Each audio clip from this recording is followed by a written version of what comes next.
estimated project debt to China will only constitute 0.65% of our total debt from the current 0.11%. Our project debt to Japan will increase the current 3.17% to 8.9% of the total debt at the end of this year. By 2022, when most of the financing for the Build program should have been accessed, our project debt to China will constitute around 4.5% of the total debt, while the project debt to Japan will be around twice as large at 9.5% of the total. So there is no danger of us being drowned by Chinese debt. We borrow with great prudence, aware that it is the taxpayer who ultimately pays for the debt.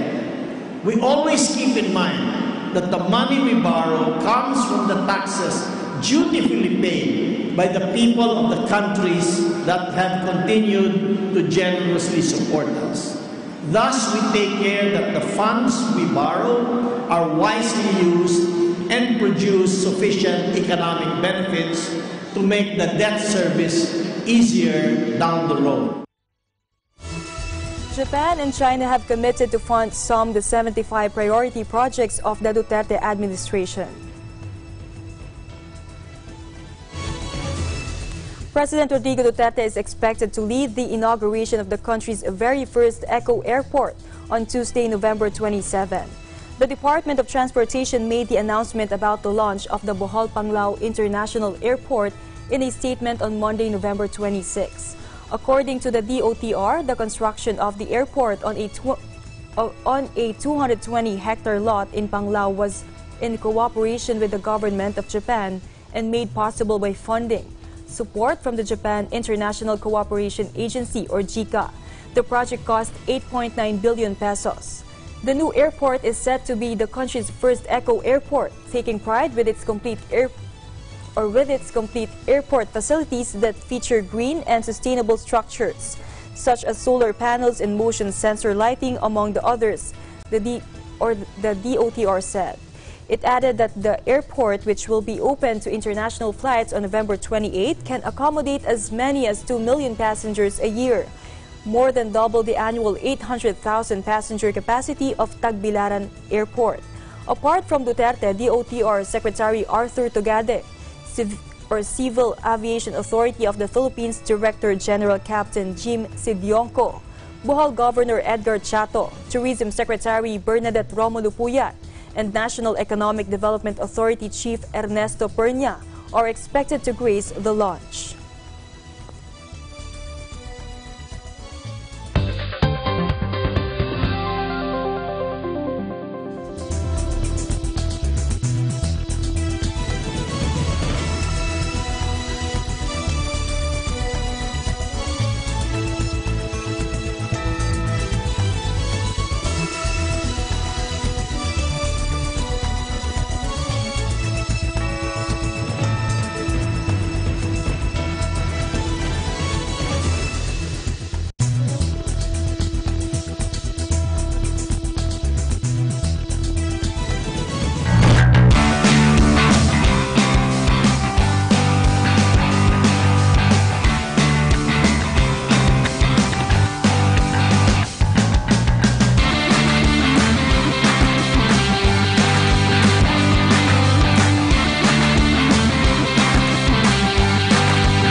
for a close-up look at Komodo dragons in their natural habitat could be hit with an alarming bill if one Indonesian politician gets his way.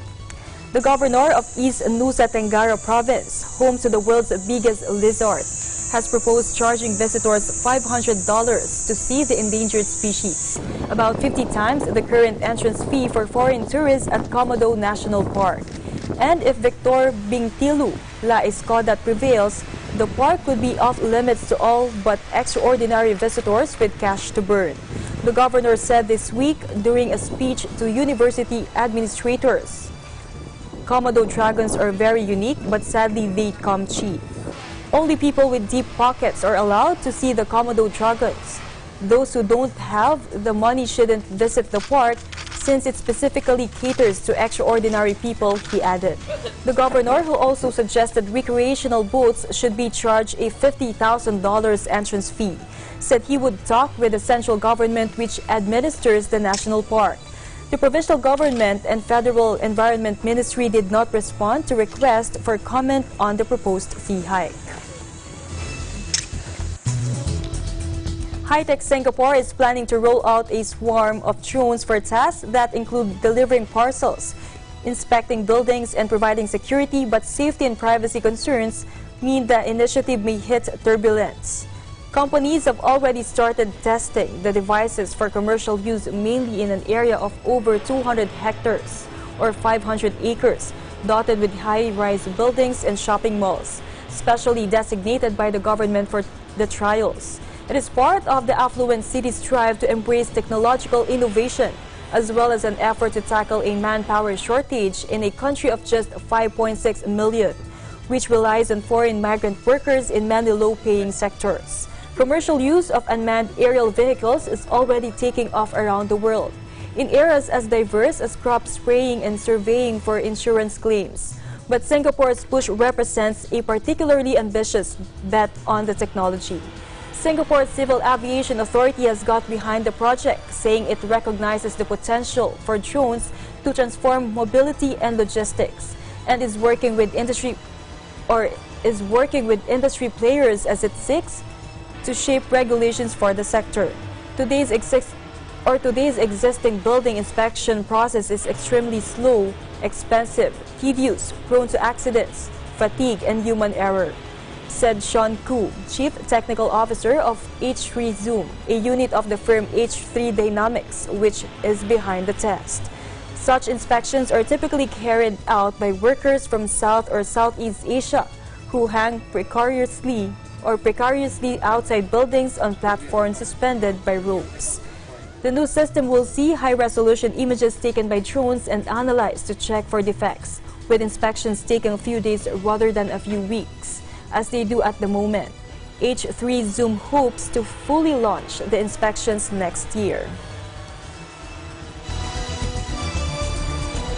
Net25's entry Kid Cuento, Everyone Can Be a Hero, bagged the award for the professional non-fiction category for ages 7 and below in the recent second Southeast Asia Video Festival for Children.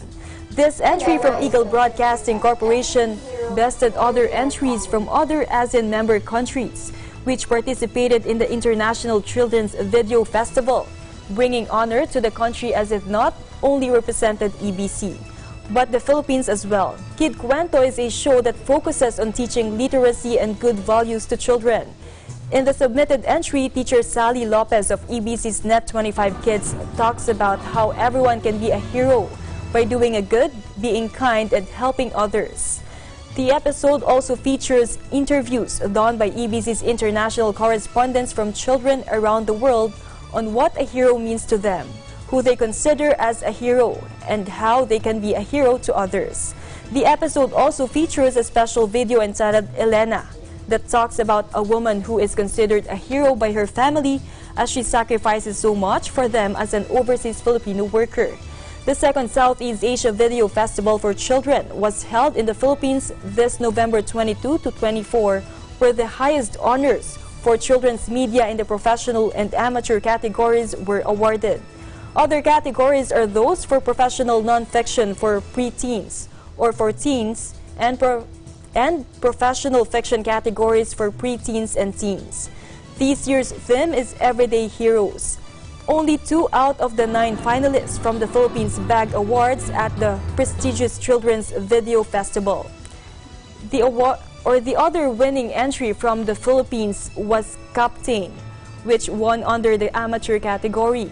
The Southeast Asia Video Festival for Children Director and Anak TV President Elvira Yapgo said they salute these everyday heroes at the 2nd Southeast Asia Video Festival for Children, as they express their gratitude to them for their stories spread the messages of love, hope, and peace which our children need for nourishment of their heart and soul. Go also said they dedicate this year's festival to the everyday heroes in their midst, in their homes, communities, and country, who inspire their children through their heroic deeds which may not be as spectacular as those of the superheroes that are magnified on the big screen, but whose ordinary acts of heroism engender a positive outlook that could radiate to their children in Southeast Asia.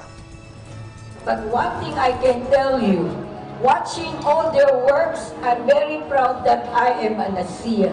I'm very proud that we can work together to give media space to showcase the talented young ASEAN children. They can make it as long as we can give them the right exposure, right?